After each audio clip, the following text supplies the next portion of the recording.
Bonjour, je suis Raïza Lingwa et voici les top 5 de l'Afrique aujourd'hui.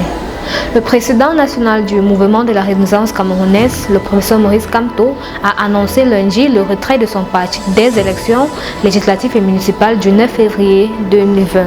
Maurice Kamto a cité les goulets administratifs, la crise anglophone entre autres raisons pour lesquelles son parti ne participera pas aux élections. Il a réitéré que le parti ne se présentera aux élections que si la date est reportée pour faire face à la situation dans les régions anglophones et réformer le système électoral. Des manifestants ont mis le feu à une base militaire de l'ONU et à la mairie de Beni dans l'est de la République démocratique du Congo.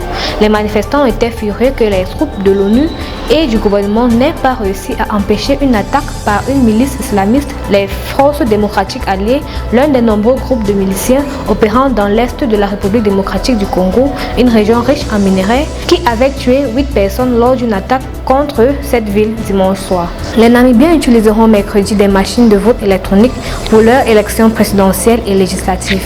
L'opposition qui craint que le président Hage Geingob ne puisse les utiliser pour truquer les résultats avait saisi la Cour d'une requête contre les machines électroniques. L'Éthiopie accueille cette semaine le fondateur de Twitter, Jack Dorsey, et l'ancien président d'Alibaba, Jack Ma, alors que l'Afrique de l'Est s'efforce de mettre en œuvre une stratégie ambitieuse et transformative numérique. Le porte-parole de la présidence gabonaise, Ike Ngwini, a été arrêté dans la capitale Libreville dans le cadre d'une enquête anticorruption. M. Ngwini et plus d'une douzaine d'autres personnes ont été arrêtées depuis jeudi dernier.